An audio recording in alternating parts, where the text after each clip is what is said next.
You think you're in control, but something darker, quieter, has been guiding your steps long before you knew what control even meant. It starts young, you remember it, even if you don't admit it, a flicker on a screen. A whisper behind the locker room door. You were 12, maybe 13, and something inside you shifted. Her name might have been Sophia or Mia, it doesn't matter, because she was never real, not really, she was an idea, a projection.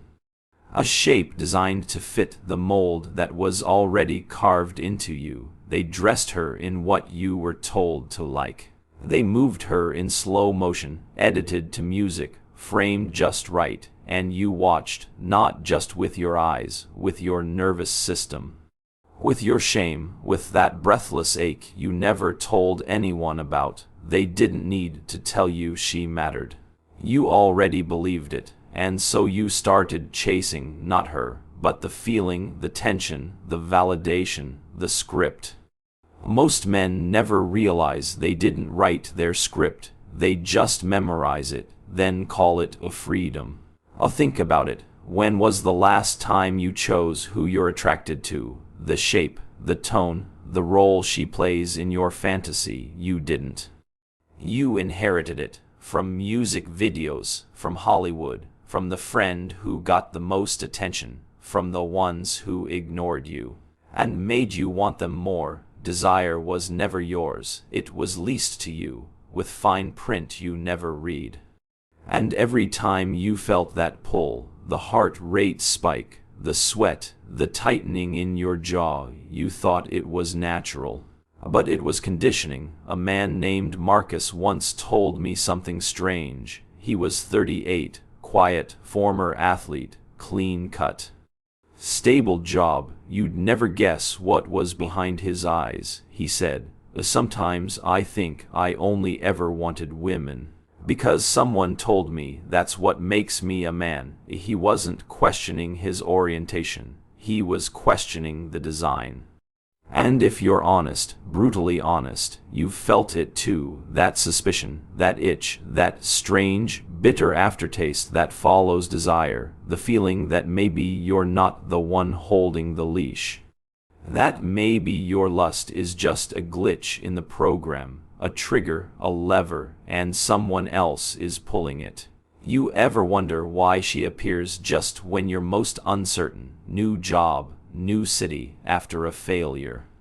When your pride is cracked just enough for her smile to feel like salvation, that's not coincidence. That's engineering. You think you're the hunter, but most of the time, you're the bait. Plato warned us, not with neon signs, not with sermons, but with quiet parables, buried in dialogues, coded in metaphor. He wrote of men in caves, mistaking shadows for reality. He wrote of rulers who should deny lust, or else become slaves to it. He wrote of cities that rot from the inside out, not because of war, but because of unrestrained desire. And you scroll, you swipe, you watch her lips move, you feel the phantom heat of a fantasy you'll never touch. And you believe you're choosing, but choice without awareness is obedience. This isn't about women, it's not even about sex, it's about power, because the deepest control is the kind you mistake for freedom. You were never taught to question what turns you on, because if you did, if you traced that desire to its roots, you'd see it was planted, curated, fed to you in silence. The algorithm isn't just code, it's culture, it's currency. It's the hidden hand that shapes what you call you. So now you're here, and the question is, who would you be without the script, without the applause, without the need to be desired by someone you don't even know? Most men never find out. They live, ache, and die inside a loop they never knew they were in. But you're starting to feel it now, aren't you? The edges of the map, the flicker behind the curtain, the itch beneath the surface of your choices. Good, don't look away. Because what you find next might burn everything you thought was yours, but that's only the surface. The real danger hides deeper. Word count 1011. Most men are terrified of their own thoughts, not the loud ones. Not the ones you post, or laugh about, or hide behind sarcasm. I'm talking about the quiet ones. The flickers, the sudden, uninvited images that sneak into your mind when you're alone, or worse, when you're with someone. You've had them. We all have. You're sitting across from her, she's laughing, touching her glass, unaware, and suddenly your brain flashes something dark. Something inappropriate, not illegal, not violent, just wrong, out of place, and you pretend you didn't think it. You breathe through your nose, you nod, smile, keep the conversation going, but something lingers, not the thought. The shame. Where did that even come from? Why did it feel so automatic, so fast, so rehearsed? Here's the truth. It didn't come from you, not really. It came from what you've absorbed, what you've seen, what you've been silently trained to expect, to crave, to associate with closeness. Desire isn't random, it's a pattern. And like any pattern, it leaves fingerprints. Most men don't question the fingerprints, because questioning means accountability, and accountability means this: you might not be the one driving the car. You ever look at someone you're supposed to love, and feel nothing, or worse, feel irritation, boredom, even resentment, and right after, feel guilt for it? That's the war between who you are and who you're programmed to be. There's a reason we suppress these thoughts. Society tells you they're bad, but they're not bad. They're data signals, like cracks in a mirror. They show you where the fractures are, if you have the courage to look. Plato believed that most people lived in chains, not physical ones, mental ones, desires, expectations, illusions, all wrapped around your mind like velvet ropes, and the cruelest part, they're invisible. That's why the cave metaphor matters. The man inside the cave doesn't know he's in one. He thinks the shadows on the wall are the world. He doesn't just believe them, he needs them. Because reality, real truth, is too blinding at first. It hurts, but once you see it, you can never unsee it. So let's talk about your forbidden thoughts, not to shame you, to understand them, to trace them, because the thought that scares you the most usually holds the key to your prison. You fantasize about power, about control, about being wanted without needing to ask for it. You don't talk about it, but it's there, like a hum under the surface of every interaction. Why? Because you were made to feel powerless. Think back to your first rejection, to the girl who picked someone else, to the friend who got the laugh, the attention, the spotlight. And what did you do? You turned inward. You trained yourself to be acceptable, to be wanted, to become the kind of man who would never be left out again. You didn't chase truth. You chased approval, and that approval shaped your desires like clay. Not just what you want, but how you want to be seen. That's the part nobody tells you. Most lust isn't about the other person. It's about who you believe you'll become in their eyes. Desirable, powerful enough. It's not about her, it's about you. But once you know that, once you admit it, the whole illusion starts to fall apart. Because then you realize, maybe you've never actually wanted someone. Maybe you've only ever wanted to be wanted.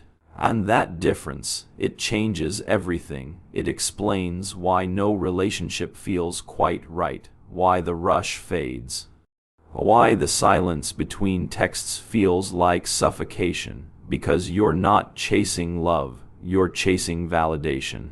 And validation is a drug that wears off faster every time you taste it. You don't have to confess this to anyone, but you need to confess it to yourself. You need to start watching your thoughts, not to judge them, but to decode them. Because every image, every craving, every impulse you hide. It's not a curse, it's a clue. A clue to the system you're trapped inside, the system that profits every time you click, swipe, ache, and chase. There's no freedom in pretending you're pure. There's only blindness. The real clarity comes when you stop lying to yourself. When you look at the thought and say, yes, that's mine, but why is it mine? What shaped it? What fed it? Who benefits from it? The mirror doesn't judge, it only reflects. But if you never look into it, you'll spend your life haunted by the shadows of someone else's design. So ask yourself, if you could strip away the shame, the pressure, the noise, what would you actually want? And would it still want you back? But that's only the surface. The real danger hides deeper. Word count 1064. You've been taught to believe that freedom is doing what you want, that chasing desire, without guilt, without pause, is some kind of liberation. But what if I told you that's the most sophisticated trap ever built? Not chains, not cages. Pleasure, because the most dangerous prison is the one that rewards you for staying inside. You scroll, you swipe, you see a face, a curve, a smirk, and something in you responds instantly. No thought, no filter, just the pull. It feels like power.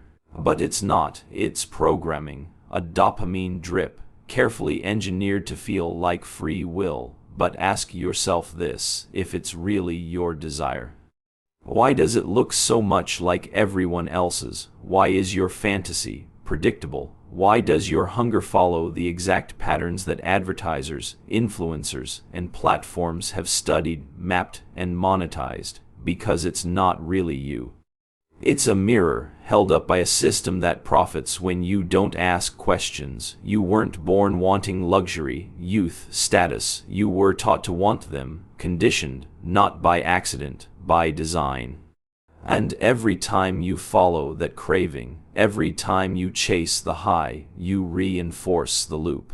The loop that makes sure you keep coming back, not for connection, but for the idea of it. This isn't just happening online, it's happening in your life. Your relationships, your choices. You ever notice how the people you want often make you feel the most powerless? The one who never replies, the one who flirts just enough to hook you, but never fully gives in. The one who disappears when you're most vulnerable. That's not love, that's control, and yet something in you still chases. Still hopes, still waits, because part of you believes that if you can earn her attention, her approval, you'll finally be enough. But that belief, that idea, is the leash. Plato warned us about this in the Republic. He wrote of a society ruled by appetites. He called it the tyranny of the soul, where reason is overthrown, where order collapses, where the strongest desire becomes the ruler, and the man becomes the slave. Sound familiar? That's modern life. You think you're choosing, but you're reacting. You think you're pursuing, but you're obeying. To what? To the image. The curated fantasy of what power looks like, of what success feels like, of what pleasure should taste like.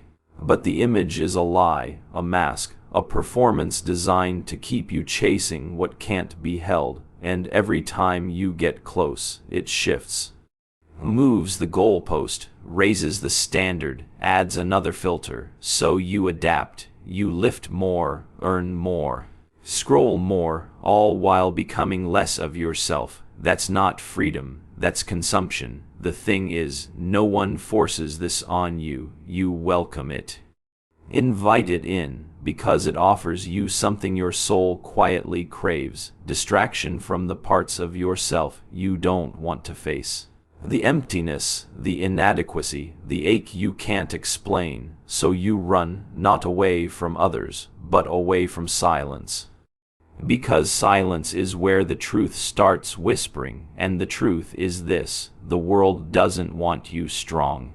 It wants you stimulated, reactive, predictable, a man who feels powerful when he's being watched, not when he's alone. A man who thinks desire is freedom, because he's never tasted sovereignty, but you're beginning to wake up. The flickers feel different now. The loop doesn't hit like it used to. You scroll and notice the repetition. You watch and feel the hollowness beneath the thrill. That's not weakness. That's the beginning of awareness. And awareness is dangerous, because once you begin to question where your desire comes from, you stop being a product. You become a presence, not easily sold, not easily moved, and that is when the system starts to fear you. So now you have a choice: stay in the cave, warm and entertained, or turn around and walk into the blinding light of who you really are beneath the programming. Most won't, because freedom costs comfort, but you're not like most, are you? But that's only the surface. The real danger hides deeper. Word count 1030. You've been wearing the mask so long, you forgot it was ever a mask. You smile when you're supposed to. You say the right things. You nod at the jokes you don't find funny, and you tell yourself, this is just how it is. But somewhere beneath all of that, something's starting to crack. You feel it in moments of silence. The kind that creeps in after the notification stops buzzing, after the body next to you falls asleep, after the performance ends. It's shame. Not the loud, obvious kind, not the kind that screams, "You failed." This one whispers. It's the shame of knowing you've traded pieces of yourself for approval. It's the shame of realizing you've built your life around being acceptable, not authentic. You didn't mean to. No one does. It starts small. You're told to be polite, to be nice, to be desirable, but not too forward, strong, but not aggressive, available, but not needy. You're taught to anticipate what they want and become it, and little by little, you vanish. Plato understood this in his dialogues. He warned of a soul fractured by contradiction, one that appears orderly on the surface, but is torn by unseen tensions. And for the modern man, the greatest tension is this: you want to be wanted, but hate what you've become to get it. So you split into two selves, the one they see, and the one that watches quietly from the shadows. You know the watcher. He's the voice that mocks your fake laugh. The one that asks, "Why are you doing this?" The one that doesn't need applause, just truth, but you silence him with noise, with screens, with another night out you didn't want to go to, because facing him feels like betrayal, like digging up everything you buried to survive. You've convinced yourself that desire is strength, that being wanted is the same as being powerful, but deep down, you feel it's hollow. Because what's the point of being wanted if they don't even know the real you? You live with that contradiction every day. You post what will get likes. You say what will get attention. You date who matches the idea, not the connection. And every time you do, you feed the shame. Quietly, ritually, as if it's the price you have to pay for being accepted. But here's the secret: shame isn't your enemy. It's your signal. It tells you when you've betrayed yourself, when the image has overtaken the substance, when your reflection in her eyes feels more real than your own. That's the danger, not rejection, not failure, but losing the ability to recognize your own face. The real erosion isn't loud. It doesn't explode. It drips, a small compromise here, a half-truth there, a laugh you didn't mean, a yes you didn't want to give, until one day you wake up and realize you've become fluent in pretending, and no one, not even you, knows who you really are beneath the act. You keep wondering why it never feels enough, why the sex, the praise, the status still leave you feeling unseen. It's because the applause isn't for you, it's for the mask, and the man underneath, he's starving. He's angry, not at them, at you, because you silenced him for so long. He almost forgot how to speak, almost, but not entirely. Because lately, he's been stirring, in the quiet moments, in the eye contact you avoid, in the thoughts you dismiss before they finish forming.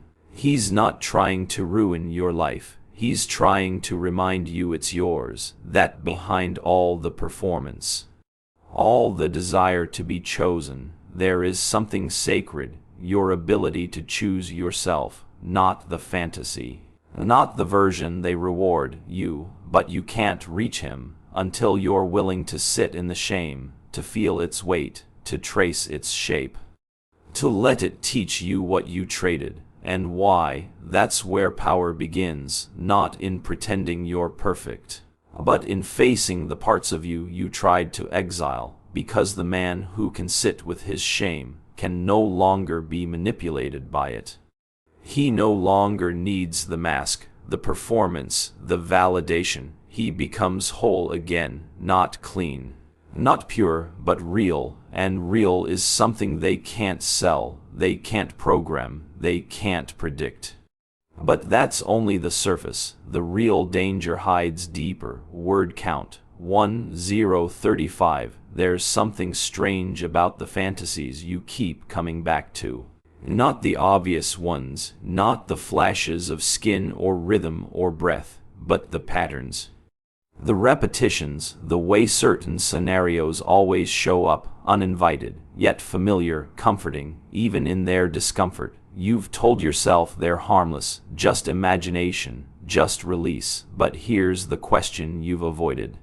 Where did they come from? You didn't invent them, you inherited them, passed down through movies, music, magazines, shaped by a culture that knows exactly what pulls you, what breaks your guard, what makes you click. You think your fantasies are private, but they're not. They're predictable, trackable, profitable. They were built for you. Before you ever had the language to question them. That's not desire, that's design, and the deeper truth. You didn't choose your turn-ons. They were chosen for you, crafted and embedded over years, until they felt like your own voice. Like instinct, like identity. But what if they're not? What if the thing you want most is the very thing that keeps you weak? The problem isn't that you desire. Desire is human. The problem is when you don't own your desire. When it owns you, you see a face, a curve, a flicker, and you feel something tighten in your chest. Not love. Not connection. It's a need, sharp, unspoken, familiar, but that need wasn't born in you. It was installed. A craving shaped by algorithms, by thousands of images layered with music, timing, emotion. By stories that told you what a wanting should look like, and what a having should mean. It's the same story over and over. She is the reward. You are the chaser. She is the prize. You must prove. And every time you play that game, even silently in your mind, you reinforce the cage. You become what they need you to be, hungry, restless, reactive, a man who confuses possession with power. A man who believes that getting her means getting back a piece of himself, but she was never the missing piece. She was the mirror, reflecting the part of you you haven't dared to claim. The ache beneath the fantasy isn't for her, it's for wholeness. For self-recognition, for the part of you that got buried the moment you decided you had to earn worth. Plato once said, "The soul takes flight to the world that is invisible, but there arriving, she is sure of bliss and forever dwells in it." That invisible world, it's not out there, it's in you, but you can't reach it while clinging to fantasies crafted by others. Fantasies that keep you chasing shadows. You see, every man has a pattern, an inner myth he lives out again and again. Not because it's true, but because it's familiar, and familiarity is addictive, especially when it distracts you from the deeper work, the shadow, the grief, the uncomfortable honesty of who you are without the image. You keep looking for her to complete you, but what if she's only showing you the wound? Not to hurt you, but to lead you back to the part you left behind, the boy who didn't feel seen, the man who equated being wanted with being safe. The version of you who confused surrender with shame, and now it's time to reclaim what was yours all along. Your desire, not the one you were taught to have, the one buried beneath that, the desire to be whole, not praised, not performed. Just present when you own that. When your desire stops being a leash and starts becoming a compass, everything changes. You stop chasing, you start choosing, you stop reacting, you start discerning. And you realize the fantasy that kept you restless was never yours to begin with. It was borrowed, packaged, sold, but you don't have to keep paying for it. The only real pleasure is rooted in truth, not fantasy, not escape, truth. And truth is uncomfortable. It asks you to let go of the high, to sit in the silence after the craving, to feel what's underneath, loneliness, longing, honesty. But once you do, you begin to desire differently, not recklessly, not urgently, but with presence. And presence is power, not because it dominates, but because it can't be moved. You become the thing they can't predict, because you've stopped playing their game. But that's only the surface. The real danger hides deeper. A word count, 1038. You were told she was the prize, that if you worked hard enough, looked the part, said the right things, she'd be yours. That once you had her, the doubt would disappear, the ache would fade, the questions would go quiet. But they didn't, did they? If anything, they got louder, because the moment you got her, you realized something unsettling. She didn't fix it. She didn't make you whole. She didn't silence the voices. She didn't give you the peace you thought would come after winning. And deep down, you knew why. Because she was never the prize. She was the mirror, and that terrified you. Because when you looked into her, truly looked, you didn't just see beauty. You saw your desperation, your longing, your hunger to be seen, and the fear that you still weren't.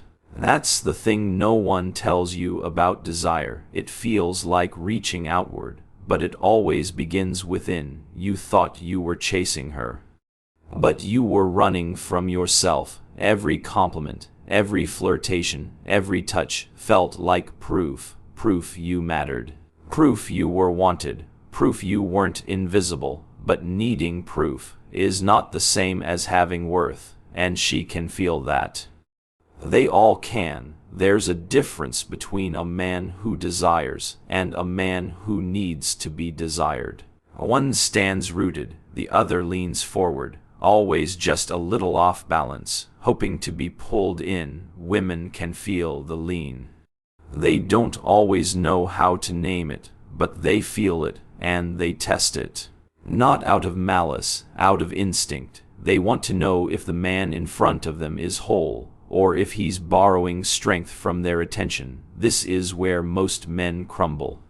Because when they feel the pullback, the tease, the delay, the disinterest, they panic, they double down, overgive, overprove, overexplain, and just like that, the game flips. You're no longer the chooser, you're the one being chosen. And being chosen feels good, until you realize how much of yourself you've traded just to stay in the running. Plato saw this dynamic centuries ago. He wrote about eros, not just as lust, but as a force that reveals where the soul is fractured. Desire, he said, isn't always about possession. Sometimes it's about projection. You don't want her, you want what she represents. The feeling of being enough, the end of striving, the illusion of peace. But illusions don't last. And when they break, so does your control. That's why power built on validation always collapses. Because it's not really power, it's dependence in disguise. So now the mask slips, she sees it, you feel it. And suddenly, the connection isn't clean anymore. There's tension. You're trying to prove something. She's trying to feel something. And both of you are pretending it's not unraveling. You think if you just say the right thing, send the perfect message, make the perfect move, it'll go back to the way it felt at the start. But it won't, because the start wasn't real, it was performance. Two actors playing roles neither of them understood. You weren't yourself. You were the version of yourself you thought she wanted. She wasn't herself. She was the idea you'd been chasing since you were too young to understand what desire really meant. And now the roles are breaking down. Here's the question most men never ask. If she stopped choosing you, would you still choose yourself? Would you still believe in your worth, your presence, your path, or would it all collapse? Because your foundation was never truly yours. This is where transformation begins, not in being chosen, but in choosing yourself, especially when no one else is clapping, especially when the phone is silent, when the attention fades, when the eyes turn elsewhere. Can you still stand? Can you still see the man in the mirror and know, without needing reassurance, that he is enough, not because she said so, not because they liked your post, but because you've faced your reflection and didn't flinch? That's power, not dominance. Not control, presence, the kind of presence that makes others feel like they're in the room with someone real. Someone grounded, someone they can't sway, because he isn't chasing anything. He's already home. You're not there yet. But you're closer than you think. The fact that you're here, listening, watching, questioning, that matters. It means something inside you is waking up. The part that no longer wants the illusion, the part that's tired of needing to be wanted. The part that's ready to stop being the prize and start being the standard. But that's only the surface. The real danger hides deeper. Word count 1027. There's a moment most men never notice. It's small, quiet, easy to miss. It happens right after you get what you wanted. The number, the smile, the body, the praise. There's a pause, just a second. And in that silence, something sharp slips in, emptiness, not because the moment wasn't real, but because what you thought would complete you didn't. You move past it quickly, swipe to the next thing. Scroll for the next face, numb it with noise, with movement, with performance, but deep down, you feel it, the hollowness. The ache that attention can't cure, the strange guilt of realizing you're not in control, because the more you chase, the more you lose, not things, not women, yourself. It's subtle, you don't notice it happening at first. But every time you bend your truth to keep someone interested, every time you silence your instinct to avoid confrontation, every time you make yourself smaller to stay desirable, you surrender a piece. Piece by piece, day by day, until the man in the mirror becomes someone you don't quite recognize. Well-dressed, well-liked, well-practiced, but hollow. That's what Plato meant when he warned of the soul enslaved by appetite, not just lust. Appetite for approval, for praise, for significance bought through someone else's eyes. It feels like ambition, it feels like connection, but it's not. It's dependency dressed in desire. And the ones who see it, the ones behind the screens, the systems, the ads, they feed it. They feed it because they profit from it. Every time you think you need more to feel like a man, they sell you something, more clothes, more muscle, more edge, more access, and none of it heals the fracture, because the fracture was never physical. It's not in your status, not in your face, not in your bank account. It's in your attention. That's the real war, not for your money, for your gaze. Because where your attention goes, your power follows, and if they can keep your gaze glued to the screen, glued to the fantasy, glued to the woman who's just out of reach, then they own your energy, they own your time, your focus, your mind. And when they own those things, you don't. You think you're scrolling freely. You're not. You're being trained. Every image, every loop, every algorithmic nudge, teaching you who to want, what to chase, how to feel. Until your own instincts no longer feel like yours, until your desires become theirs. This is why power isn't what you think it is. It's not just money, not just status, not even dominance. Real power is sovereignty. It's the ability to choose your response instead of being pulled by every flashing hook that promises relief.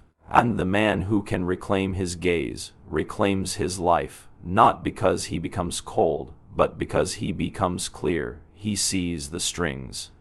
He sees the game, and he stops playing it blindly. You don't have to reject women.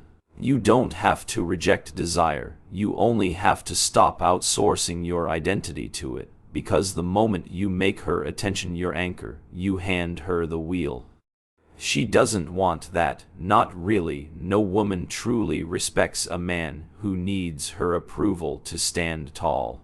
Respect isn't built in the chase, it's built in the pause, the moment you don't react, the moment you don't prove. The moment you hold your center while the world tries to pull you out of it. That's where strength lies.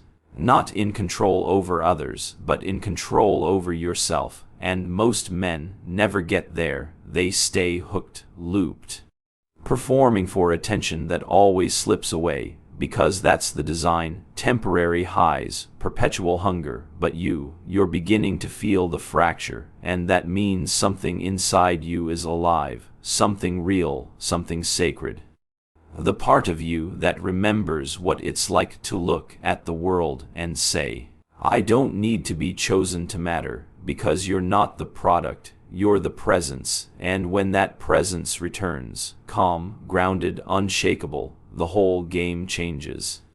But that's only the surface. The real danger hides deeper. Word count 1028. You gave it up the moment you stopped asking why. The moment you felt the pull and didn't question it. The moment you said yes out of fear, not truth. The moment you adjusted your voice, your posture, your principles, just to be accepted. That's when it happened. Not all at once, but in small, silent transactions. You traded your center for connection, your presence for performance, your sovereignty for belonging, and the world rewarded you for it. They clapped, they smiled, they told you, this is what it means to be a man, to be liked, to be wanted, to be safe. But safe from what? Rejection or reality? Because the truth is, you weren't negotiating with the world. You were bargaining with your shadow, the part of you that knows, the part of you that remembers what you had to bury to be loved. It remembers the first time you held back a truth to keep someone close. It remembers the first time you laughed at a joke you hated. The first time you said yes to touch, to praise, to company, not because you wanted it, but because being alone felt worse. You thought you were being smart, tactical, adaptable, but deep down, something inside you twisted. You started to see your own reflection as a threat, because every time you looked closely, it showed you what you gave up. Your edge, your fire, your no. Most men live in this quiet war, a slow bleed, a dull ache they carry into every room, every relationship, every success, and they wonder why nothing satisfies, why every high fades too fast, why every woman starts to feel the same after a while. It's not them, it's the mask you wear with them. When you negotiate with your shadow, you don't lose instantly, you lose gradually. You become agreeable, predictable, nice, but not true, and truth is magnetic. Not charm, not games, not strategy, truth. That grounded, unapologetic presence of a man who knows what he values and refuses to sell it for validation. That's rare now, because we've built a culture where shadows run the show, where men fear being too much, where clarity is called arrogance, where standards are labeled toxicity. So we shrink, we censor, we hide behind curated humility. But the shadow doesn't disappear, it watches, and when you don't face it, it takes the wheel.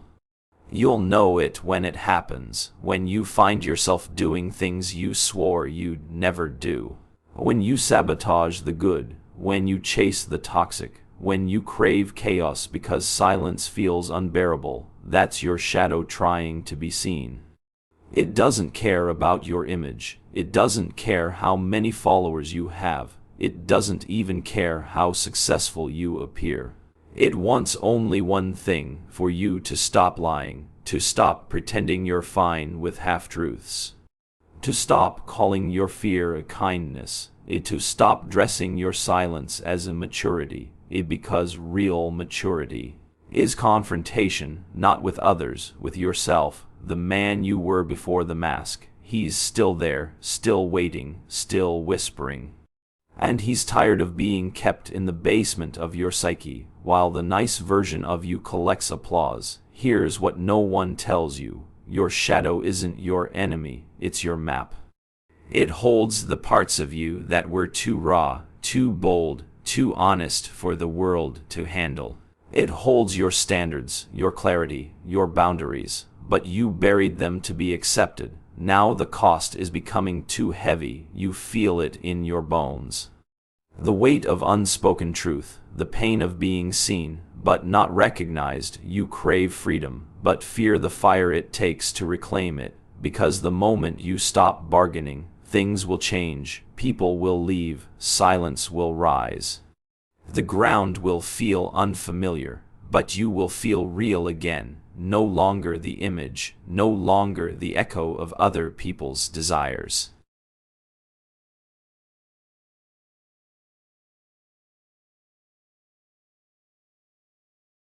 And that begins with facing the part of you you tried to exile, not to destroy it, but to listen, because the shadow only becomes dangerous when ignored. When embraced, it becomes your greatest ally, the part of you that doesn't flinch. The part of you that says no without apology, the part of you that would rather be alone than fake. You don't owe the world your compromise, you owe yourself your return. But that's only the surface. The real danger hides deeper. Word count 1032. You've always had a way out, but you keep pretending it doesn't exist. You keep yourself busy, distracted, entertained. You scroll, you chase, you perform, you build your life around everything but truth, because truth is brutal. It doesn't flatter you, it doesn't give you trophies, it doesn't care how much you've achieved or how many people admire you.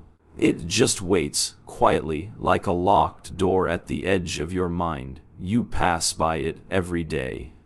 You feel its presence at night, when the noise fades and the mask slips. That door, it's the one thing you won't open, not because you don't know where it leads, but because you do. It leads back to the man you used to be, before you edited yourself, before you learned which parts to silence, which instincts to shame, which truths to bury. It leads to your freedom, but also your fire, and that fire scares you more than any cage, because it doesn't negotiate. It burns what doesn't belong.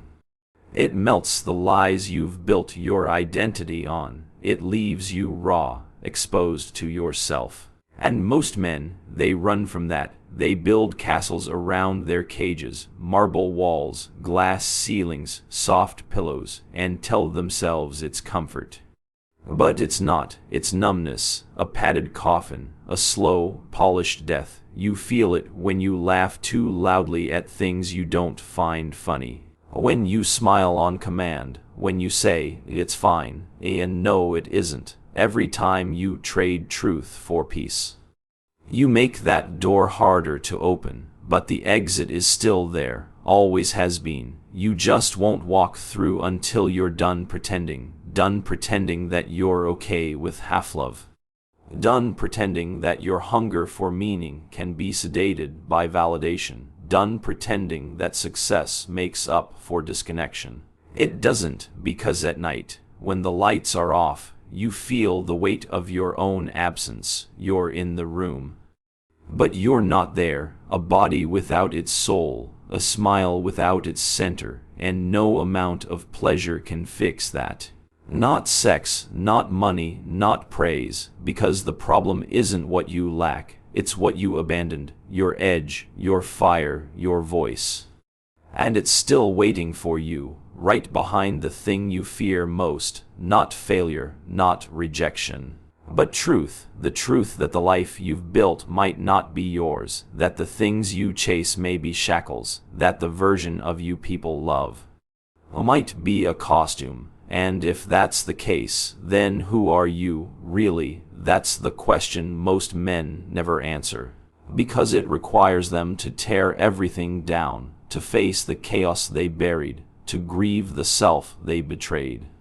But that's where freedom begins, not with comfort, but confrontation, not with clarity, but with collapse. You don't find yourself in peace. You find yourself in pieces, shattered by the weight of your own dishonesty, and slowly reassembled by the hands of brutal self-respect. And when you start that work, things will shift. Your energy changes, your gaze deepens, people around you feel it. Some will be drawn closer, others will walk away. Let them. Because you're not here to be approved, you're here to be real. And reality doesn't ask permission, it just is. That door is still there, you know the one, you've walked past it too many times, you've placed things in front of it. A relationship, a title, a belief system, a routine, but it's never left, it doesn't move. Because it doesn't chase you, it waits for you to be done running, and maybe tonight, maybe tonight, you stop bargaining, stop numbing, stop shrinking, and you walk toward it, not because you're ready, but because you're exhausted from hiding. Because the man you were, the one you buried, is still alive, and he's tired of being silenced. But that's only the surface. The real danger hides deeper. Word count 1048. You were never meant to be tamed. That stillness in your chest, it's not peace, it's restraint. You've just gotten good at holding it in, biting your tongue, lowering your eyes, wearing the right skin at the right time. But deep down, you've always known. There's a part of you that doesn't obey, that doesn't want to fit, that doesn't ask. It watches, it waits. It remembers who you were before the world offered you comfort in exchange for your fire.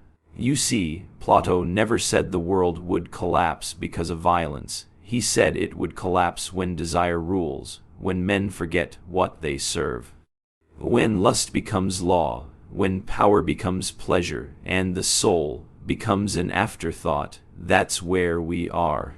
A world where you're taught to want what weakens you, where dominance is sold in likes, where sex is currency, where validation is God, and silence is survival. You've played the game long enough to know no one wins it, because it's not designed for victory, it's designed for exhaustion, for distraction, to keep you chasing what you'll never reach.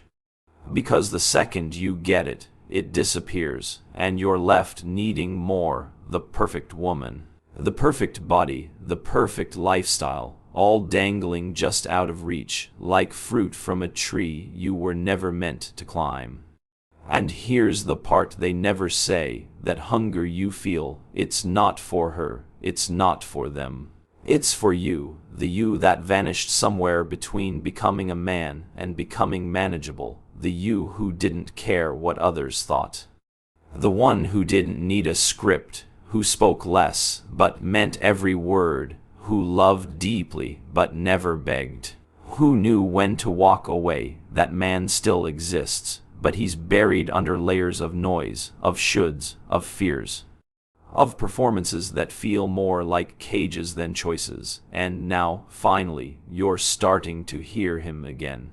Not as a voice, but as a pull. It's subtle, but it's constant. And it's asking one thing: will you keep trading your fire for their approval, or will you finally reclaim it? Because here's the truth: most men die without learning.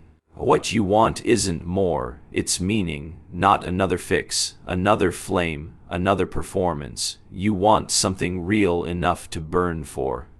You want you back, but getting him back means letting go of who you've pretended to be. And that's not easy. It means losing people, disappointing expectations, being misunderstood. But it also means this: you stop apologizing for your instincts. You stop diluting your words. You stop offering pieces of yourself to people who only want the mask.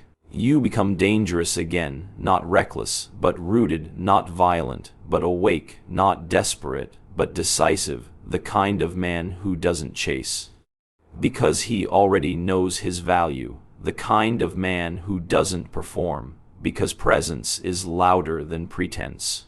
The kind of man who walks into a room and says nothing, but everything changes. Plato's warning wasn't about sex. It was about forgetting the soul, about building a world on desire, and then wondering why men feel empty. But you're done wondering now, done pretending, done chasing shadows. Tonight, when you face your reflection, you'll see the part of you they told you to kill, but it never left. It just waited, quietly, patiently, for this moment. And now he's ready. Word count 1038. End of script. Not every man wakes up. Most drift, half asleep, comfortable enough to never question, distracted enough to never remember who they were before the noise. But you stayed to the end, which means something in you refuses to stay asleep. That edge you feel right now, it's not fear, it's memory. The memory of power you once had, before it was tamed, before you were taught to smile through your own hunger, before you traded strength for silence and desire for permission. What you do next matters, not in some abstract, motivational way, but in the quiet, brutal decisions that shape who you become from this night forward. Do you keep feeding the illusion, or do you step off the path they gave you and build your own? If this hits something real in you, don't let it fade. Like this video, subscribe to the channel, and more importantly, come back. We go deeper, because the truth isn't always safe, but it's the only thing that will set you free. See you soon.